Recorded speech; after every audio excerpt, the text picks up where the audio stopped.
For those of you that asked me if I was gonna watch Raw, because the last video I made was saying I was done with WWE. So for those of you that asked me, did I watch Raw? This might or might surprise you. I didn't. Why? Because I've been a fan long enough to know that this show, if anything was going to be good, it was going to be the main event scene. I still even tuned into the main event scene because I was already tired by then. But watching some reviews and really just the taping of what happened on Raw, it's encouraged me to make this video. 15 things that need to happen in the WWE, or else I'm done with the product. I might tune in a while for the Royal Rumble, but something needs to change. It needs to change quick. And here's 15 things they could do. I'd hope most of these would happen, or at least half of these, if nothing else. But here's 15 things that need to happen. Number 15, more surprises. This is a big reason for me why I've stopped tuning in the Raw overall. I knew that nothing big was going to happen for Rollins, Ambrose, and Reigns. I knew that at Tops they'd make an appearance. Nothing was going to happen. They weren't going to talk yet. They're not going to wrestle. They're not going to do anything. They're just, if at Tops, they'll make an appearance. What did they do? The same thing they did at Survivor Series. Seriously, it's not a whole lot of difference. I already saw I saw the ending of Survivor Series because I got called down, and he was like, Shane, fucking Seth Rollins! It's fucking Seth Rollins! And that's the only reason I saw the end of Survivor Series. Everything else, I was just like, eh. But that's about it. Number 14, they need to complete the cycle. This goes a lot with the whole list overall, but really, you just look at most of these people. Cena, same place for the most part. I mean, he's looks like he's backing down the Ziggler, but cool, I guess. People, Kofi, Truth, Cesaro, Miz. It feels like they're, if completing the cycle at all, it's taking too long, or they're just not completing the cycle. And that's a big problem with these characters and with the stories. You have to complete the cycle. I'll give you another hint that's kind of recent, but not really. Sandown, Brodus Clay, their feud. That was never completed. At all. Nothing. There was no, like, final bam. It was just right back in Jinder Mahal. It just pwned him once, and I guess that's it. I guess Jinder's somewhere else now, but whatever. They just don't finish these mid-card feuds properly, and at least it's okay to get every single one, not every single one, but it's okay to get one wrong every now and then, but not every single one. Number 13.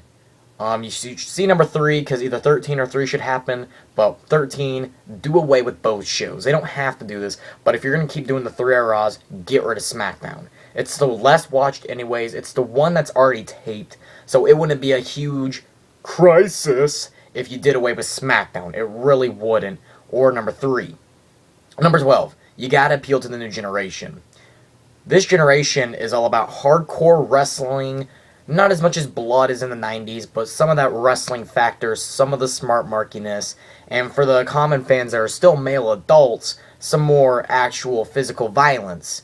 That's not what we get in WWE. It's why slowly some are starting to get more into TNA. It's not like, it's nothing like that by any means, but I still feel like, especially on YouTube, TNA is starting to get noticed more and more, and there's a reason for that, and I can only hope in due time TNA gets more noticed, which is why I think I might start doing reviews. Tell me what you guys think. Number 11, more competition. Another thing about TNA that I like, I see the main event scene. I see Bobby Roode, James Storm, Samoa Joe when he drops the TV title, Matt Morgan if they decide to push him, AJ climbing up that ladder, getting back up there, Austin Aries, Bully Ray even in a way. Some of these guys could either believably win the world title or challenge for it and have a pretty good, somewhat believable, possible win, but just get that close. Now WWE, I look against CM Punk, I see Cena. Okay. Ryback, but he just got there. Okay. Orton, but he's a babyface right now, so who'd want that? Alberto Del Rio's been a bitch to Orton. Ziggler's barely getting to build up the ladder right now, so hopefully they keep on doing what they're doing with Ziggler. And then everyone else, it looked like Wade Barrett would be back up there for a while, but now he's going for the IC title. What the fuck? And Kofi's your IC champion, and Miz, I think he just lost his match to Ziggler, so he's kind of shaky right now. He's still on his babyface run. So until he completes the cycle of the babyface, he's still not believable yet. So you got Cena and Ryback that can believably beat Punk, and of course The Rock, if that fucking counts. But that's about it. There's not enough competition, not only in the main event scene, but into just every mid-card and tag team scene overall.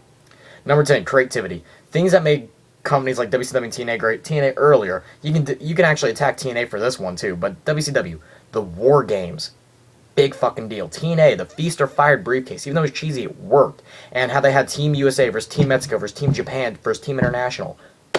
I miss that. I miss that creativity. I miss that different, oh, this, I remember this. Or the Steel Asylum match. Stuff that was different. Stuff that you didn't see all the time. Or stuff that you didn't even see often or occasionally. Stuff that you saw rarely or just a couple times a year, once or twice a year. What happened to that creativity? WWE does not have any. The King of the Ring was somewhat creative, but we haven't seen that since 2011, and that was midway through, I want to say. Just stuff like that. Even just creative matches, and we don't see them anymore, and honestly, it's a damn shame. Number 9, new management. Vince has lost it. He has lost it completely. He is an old piece of fucking fart shit. Hint, the $100 million to Linda Senate campaign. So it's time to do with Vince, and even though it's not my number one choice of all time, if you really just have to, turn the company over to Triple H right now, because I think he, at his all fucking godness, has a better chance of being a better corporate runner, if you will, than you do. Number 8, better financing. This could go with the $100 million to the Senate campaign. This could go with the money they put in the WWE studios. This could go with the money that they're just using poorly overall. Or this could also go to making pay-per-views cheaper and trying to get more people to buy seats at arenas.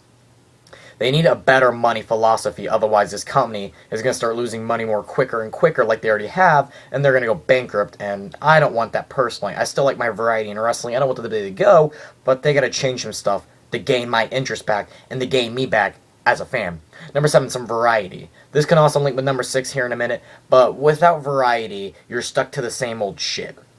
They do have some variety, more or less, but the variety is shit, which is why it links to number 6. You got a main event that's kind of scratchy, some Cena-Ziggler feud, and then you got your mid-card feuds are, and then you have your tag team feuds, which are kind of leaning everywhere, but you got your tag team division. So some variety in the WWE, more or less than past times, but at the same time, what's the point of number 7 without number 6? More flavor. You gotta have that unique variety, the variety that counts. What's the point of having 10 Sam Shaws and Alex Silva's? Yeah, that's right. I saw your ads match. You guys fucking suck. Anyways, what's the point of having 10 guys that nobody cares about? They're pieces of crap that are getting nowhere in life and nowhere in the wrestling business when they suck, when you can also compare them to people like a Solidified, Stone Cold, Rock, Triple H, Kurt Angle, Kane, Undertaker, Rikishi even, just somebody who's upper main event more or less. Just people who were main eventers, or the mid-carders like Eddie and Jericho and the Attitude, or just people like that could go back and forth from main event to mid-card, or stayed in the main event, but were always interesting, whether they had to take some time off, or develop their character a little bit, or get in a new storyline. It didn't matter. They always had that flavor and unique character. Is John Cena really unique and flavorful anymore? Really? Making out with AJ on TV is not unique and flavorful. It's unique and bonerific, not unique and flavorful. There's a difference. Number 5, proper characters. I'll give hints from just what happened. Why the fuck is Ryback on the mic? I saw that in the OTRS review. And then I went ahead and I saw a clip on YouTube. Why the fuck is Ryback on the mic? He can talk. I'll give him that. I already knew he could talk. But why does he have a mic in his hand? If anything, he should say, "Punk screwed me. Feed me more!" That's it. Just fucking scream in the mic, if anything. Just something small. But he's going ahead, and he's not talking a shit ton, but he's still talking a little too much. He doesn't need to talk. And that's the part of the unique flavor in characters. If he's talking like everybody else and every other main eventer, he's not unique. In fact, he just blends in. So he needs to stop talking immediately.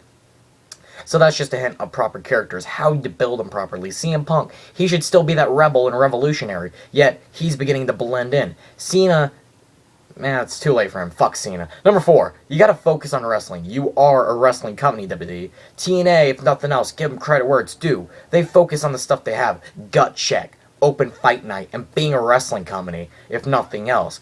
Could they do better? Yeah, they could. But so can everybody else, and you can never get that top peak automatically. You just got to keep working for it.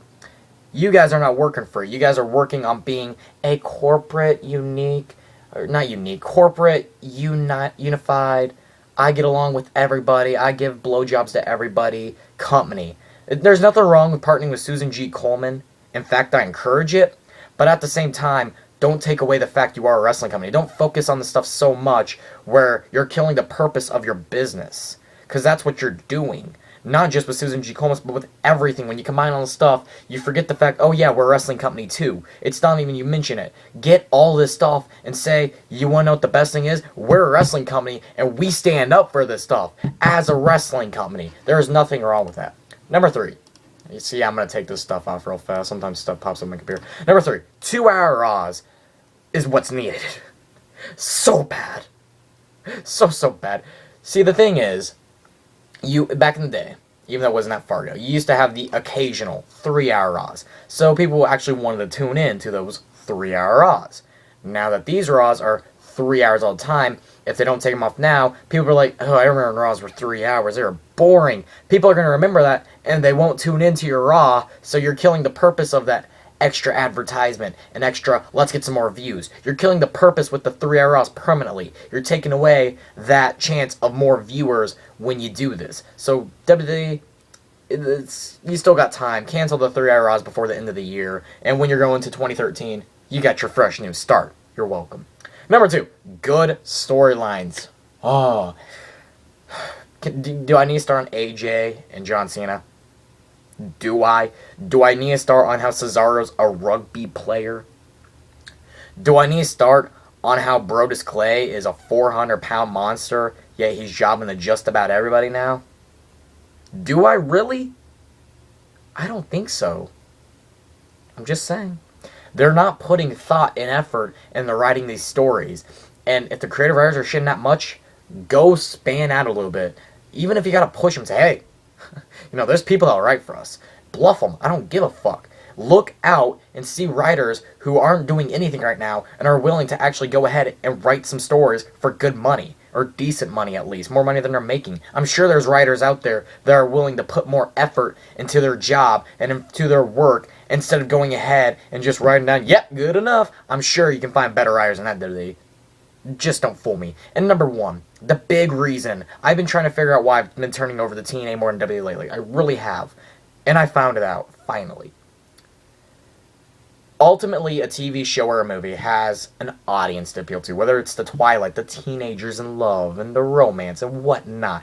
Whether it's shit or not is irrelevant. Or the nerds that love Star Wars and Star Trek. Doesn't matter. Every TV show and every movie has an audience to appeal to. TNA wants to appeal to wrestling fans, obviously. I think they've done that well. They want to appeal to wrestling fans. They make it clear. What the fuck is WWE trying to appeal to? It doesn't feel like they're appealing to wrestling fans. It feels like they're appealing to children and kissing babies and hugging fat girls, which is okay. If that's what they're trying to say clearly. And Batista's saying it. But that's the only way it's okay. They're appealing to kids and maybe some younger kids, like 10 and 11. But anybody below the age of fucking 13, pretty much, is what they're appealing to. It's boring. It's not something. I'm not a glorified beard fucking hitchhiker adult bitch, motherfucker. But I'm old enough where I want a product that's complex and it's going to invest in me. And it's going to interest me. And it keeps me thinking. And it keeps me interested. And this bores me half to fucking death. This isn't appeal to adults anymore. It's appeal to kids and maybe women. That's it. It's not appealed to people like me anymore. It's not appealed to the average wrestling fan. Or hell, it's not even appealed to the smart marks. It's just appealed to kids. So ultimately, until that changes, or at least it starts to get more variety, I cannot sit there and watch WWE anymore, because it doesn't even appeal to me as an audience member. It's not directed towards me. It doesn't feel like it was trying to invest my eyes and get me interested into the product. That's not how it feels. It feels like it was ultimately written for children, and I'm not a child that wants to sit here and watch John Cena and AJ make it on my freaking TV. I really don't. So until something like that changes, I'm done with WWE. So if you like what you saw, if you want to troll me, I don't care. You can subscribe up above. You can like this video. Comment any and all thoughts you have on the current product right now. or TNA. We'll talk to you later. Peace.